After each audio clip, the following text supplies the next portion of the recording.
جب لوگوں نے نہ مانا تو نوح نے اللہ سے عرض کی کہ پروردگار میں اپنی قوم کو رات دن بلاتا رہا، لیکن میرے بلانے سے وہ اور زیادہ گریز کرتے رہے۔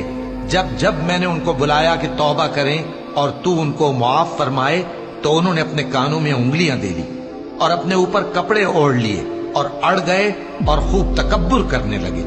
پھر میں ان کو بلند آواز سے بھی بلاتا رہا، پھر علانیہ بھی اور رازداری سے بھی سمجھاتا رہا۔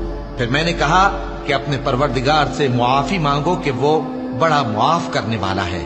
وہ تم پر آسمان سے موسلا دھار میں برسائے گا اور تمہارے مال اور بیٹوں میں اضافہ کرے گا اور تمہیں باغ عطا کرے گا اور ان میں تمہارے لیے نہریں بہا دے گا۔ تم کو کیا ہوا ہے کہ تم اللہ کی عظمت کا اعتقاد نہیں رکھتے، حالانکہ اس نے تم کو طرح طرح کی حالتوں میں پیدا کیا ہے؟ کیا تم نے نہیں دیکھا کہ اللہ نے 7 آسمان کیسے اوپر تلے بنائے ہیں اور چاند کو ان میں روشن بنایا ہے